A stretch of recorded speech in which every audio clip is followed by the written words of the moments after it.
بسم اللہ الرحمن الرحیم۔ السلام علیکم۔ سیرت النبی، باب ہشتم، یہ غالب آئے گا۔ حلیمہ سعدیہ فرماتی ہیں، میں پریشانی کی حالت میں مکہ پہنچی۔ آپ کے دادا عبدالمطلب کے پاس پہنچتے ہی میں نے کہا، میں آج رات محمد کو لے کر آ رہی تھی۔ جب میں بالائی علاقے میں پہنچی تو وہ اچانک کہیں گم ہو گئے۔ اب خدا کی قسم میں نہیں جانتی وہ کہاں ہیں۔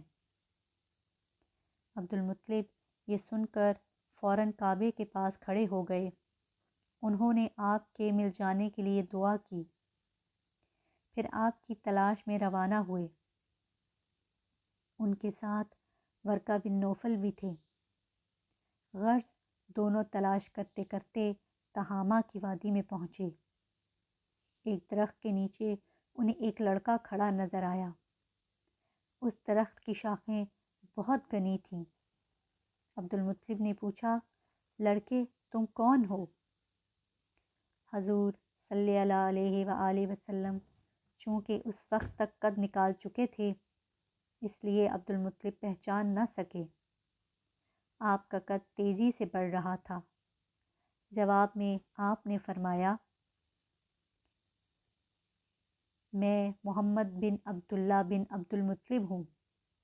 یہ سن کر عبدالمطلب بولے، تم پر میری جان قربان، میں ہی تمہارا دادا عبدالمطلب ہوں۔ پھر انہوں نے آپ کو اٹھا کر سینے سے لگایا اور رونے لگے۔ آپ کو گھوڑے پر اپنے آگے بٹھایا اور مکہ کی طرف چلے۔ گھر آ کر انہوں نے بکریاں اور گائیں ذبح کیں اور مکے والوں کی دعوت کی۔ آپ کے مل جانے کے بعد حضرت حلیمہ سعدیہ حضرت آمنہ کے پاس آئیں تو انہوں نے پوچھا، حلیمہ اب آپ بچے کو کیوں لے آئیں؟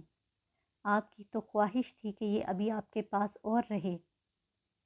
انہوں نے جواب دیا، یہ اب بڑے ہو گئے ہیں اور اللہ کی قسم میں اپنی ذمہ داری پوری کر چکی ہوں۔ میں خوف محسوس کرتی تھی کہیں انہیں کوئی حادثہ نہ پیش آ جائے، لہٰذا انہیں آپ کے سپرد کرتی ہوں۔ حضرت آمنہ کو یہ جواب سن کر حیرت ہوئی، بولیں، مجھے سچ سچ بتاؤ ماجرا کیا ہے؟ تب انہوں نے سارا حال کہہ سنایا۔ حلیمہ سعدیہ نے دراصل کئی عجیب و غریب واقعات دیکھے تھے۔ ان واقعات کی وجہ سے وہ بہت پریشان ہو گئی تھیں۔ پھر سینہ مبارک چاک کیے جانے والا واقعہ پیش آیا تو وہ آپ کو فوری طور پہ واپس کرنے پہ مجبور ہوئیں۔ وہ چند واقعات حضرت حلیمہ رضی اللہ عنہا اس طرح بیان کرتی ہیں، ایک مرتبہ یہودیوں کی ایک جماعت میرے پاس سے گزری۔ یہ لوگ آسمانی کتاب توریت کو ماننے کا دعویٰ کرتے تھے۔ میں نے ان سے کہا، کیا آپ لوگ میرے اس بیٹے کے بارے میں کچھ بتا سکتے ہیں؟ ساتھ ہی میں نے حضور اکرم صلی اللہ علیہ وآلہ وسلم کی پیدائش کے بارے میں انہیں تفصیلات سنائیں۔ یہودی تفصیلات سن کر آپس میں کہنے لگے، اس بچے کو قتل کر دینا چاہیے۔ یہ کہہ کر انہوں نے پوچھا، کیا یہ بچہ یتیم ہے؟ میں نے ان کی بات سن لی تھی کہ وہ ان کے قتل کا ارادہ کر رہے ہیں، تو میں نے جلدی سے اپنے شوہر کی طرف اشارہ کرتے ہوئے کہا، نہیں، یہ رہے اس بچے کے باپ۔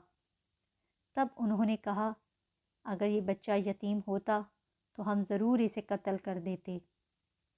یہ بات انہوں نے اس لیے کہی کہ انہوں نے پرانی کتابوں میں پڑھ رکھا تھا کہ ایک آخری نبی آنے والے ہیں، ان کا دین سارے عالم میں پھیل جائے گا، ہر طرف ان کا بول بالا ہوگا، ان کی پیدائش اور بچپن کی یہ علامات ہوں گی اور یہ کہ وہ یتیم ہوں گے۔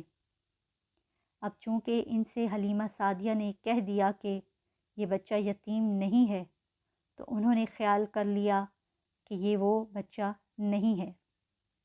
اس طرح انہوں نے بچے کو قتل کرنے کا ارادہ ترک کر دیا۔